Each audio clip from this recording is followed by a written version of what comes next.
Danes v novicah med drugim začetek cepljenja proti koronavirusu. Novomeški policisti oglobili 34.000 voznikov. Umetniki podarila z avtomobilom.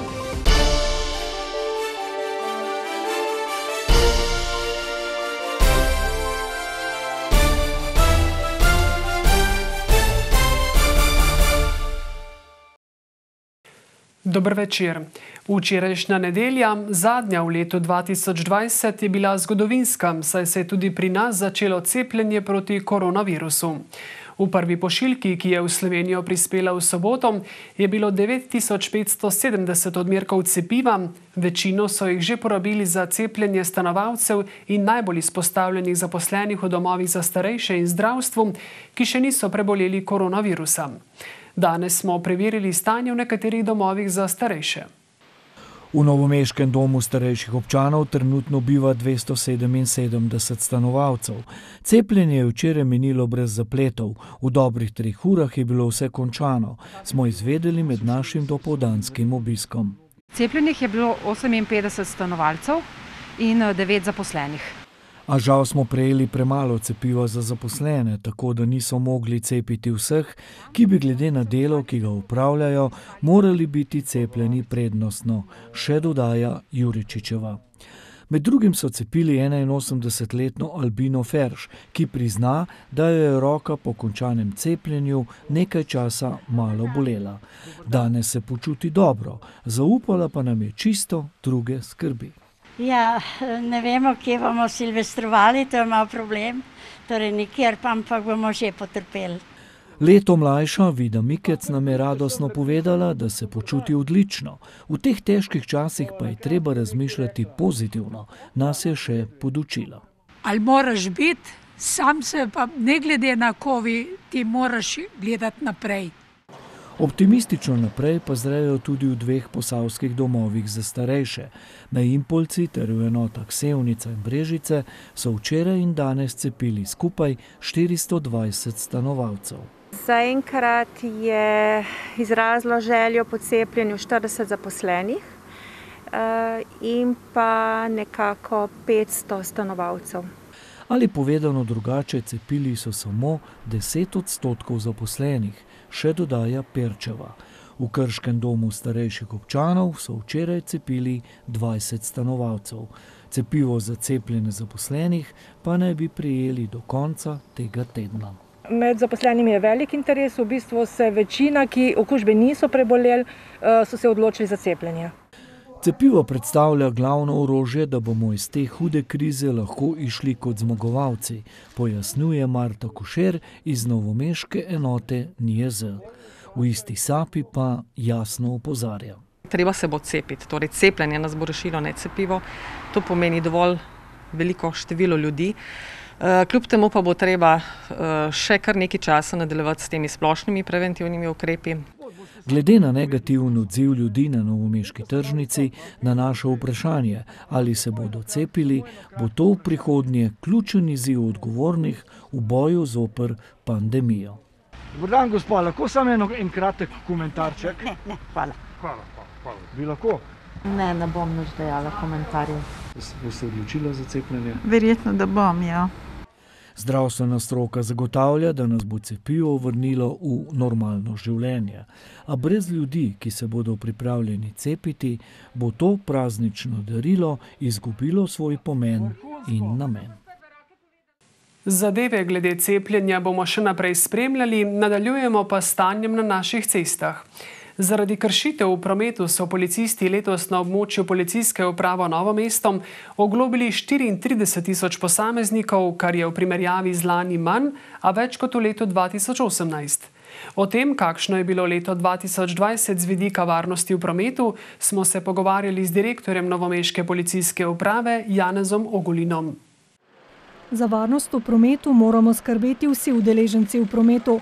Da pa bi se vozniki čim bolj držali cestno-prometnih predpisov, je potrebno sodelovanje z vsemi, tudi na primer z vzdrževalci cest in Agencijo za varnost prometa, pravi Ogulin. Veliko ljudi vozi prehitro, telefonira med vožnjo,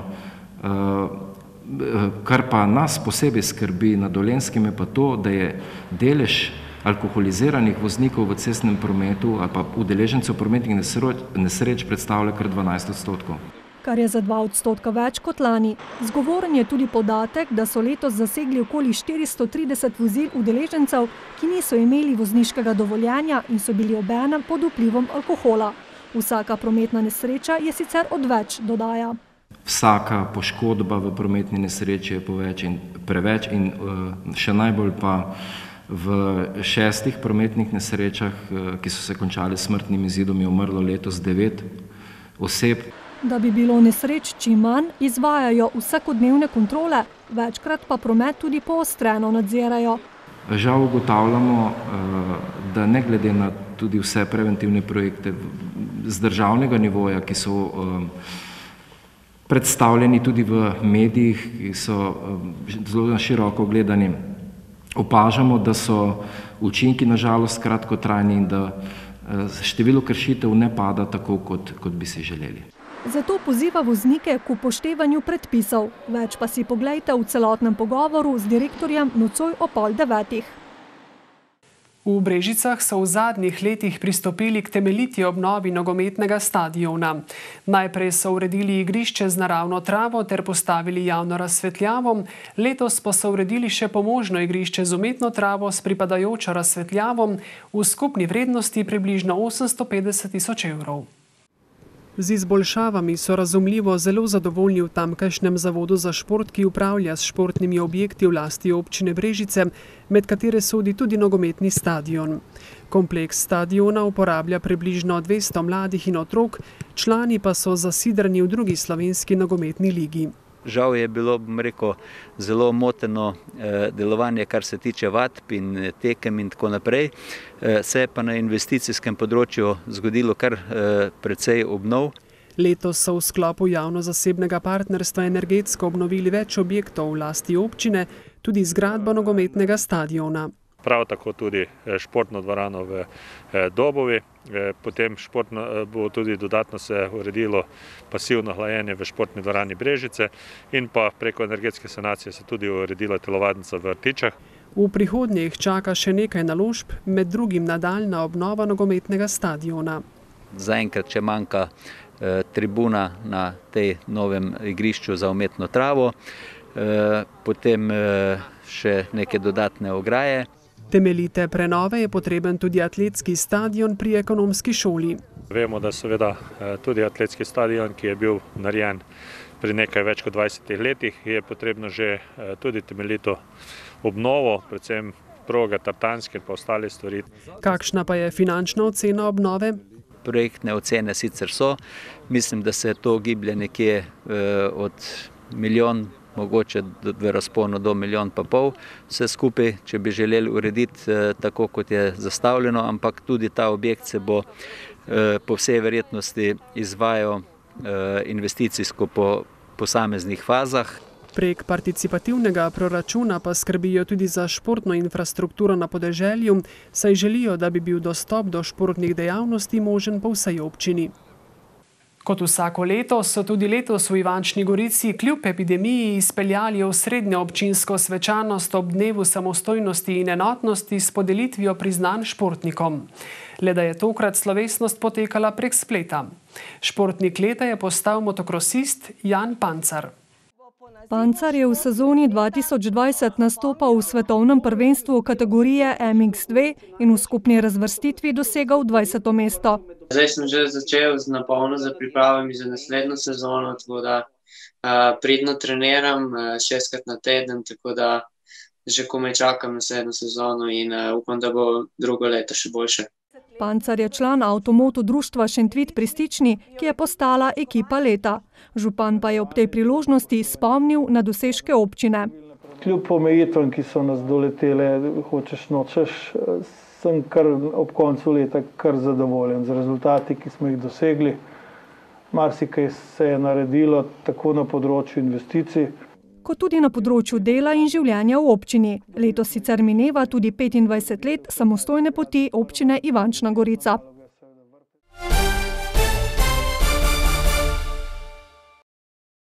Sobota je bila za metliške predšolske otroke posebna. Kljub epidemiji COVID-19 in vsem spremljajočim ukrepom je 3. decembrski dobri mož, dedek Mraz, našel način, da je tudi letos z obdaritvijo razveselil tamkajšnje malčke. Tradicionalnih prireditev z obdarovanjem, kot so jih za otroke iz metliške občine vsako leto pripravljali v tamkajšnjem društvu prijateljev mladine, letos seveda iz znanih razlogov ni bilo, a so v društvu poskrbeli, da so otroci vendarle doživeli nekaj magičnih trenutkov z dedkom Mrazom. Dobar dan. Ne boš rekel dedku Mrazu. Hvala. Prosim. Takole so se izmenjavali avtomobili, s katerimi so starši od 9. do 4. ure popoldne vozili svoje malčke po darila.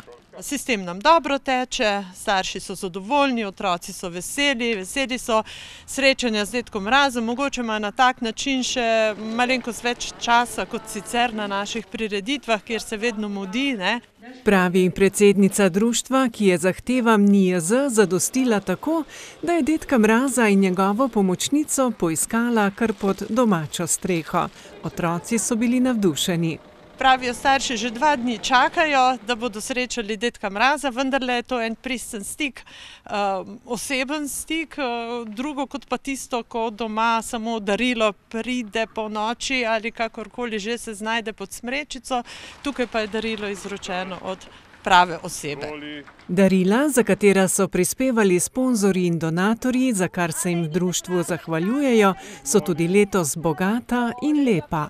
Vsebujejo didaktično igračo, leseno uro, slikanico, knjigico, brezčrten zvezek za risanje, nekaj sladkarij, rokavičko za kopanje, pa še kakšna malenkost se najde.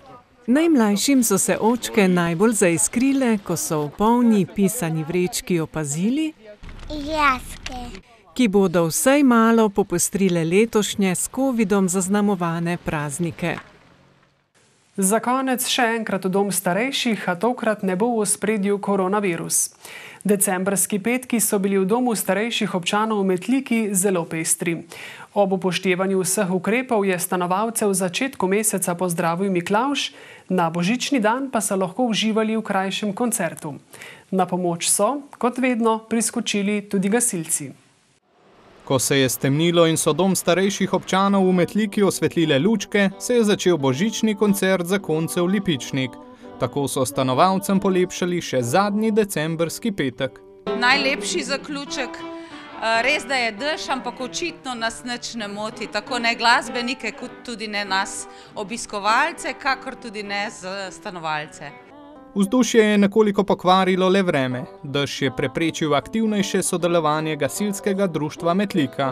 V planu je bilo, da bomo te muzikante dvignili tudi v našo košaro in da jih bomo premikali malo, da tako rečem, po samem objektu na določeni višini in da tako malo prediha damo tudi samim stanovalcem, da so malo bližje v stiku, da tako rečem, sicer na tej normalni razdalji, ne, ampak da malo bližje si vidijo in čujejo to samo muziko. Mogoče res ni tako, kot smo si zamislili, ampak vsekakor vsaka malenkost šteje. Tako da smo zadovoljni z našim nastopom. Veseli so. Sam, da se nekaj dogaja, so zadovoljni, sprejemajo lepo, pozitivno. Če pa so oni zadovoljni, smo pa mi tudi. Vodstvo doma starejših občanov pa je tako kot vedno zadovoljno z dobrim sodelovanjem z gasilci, kot tudi z glasbeno šolo Lipičnik.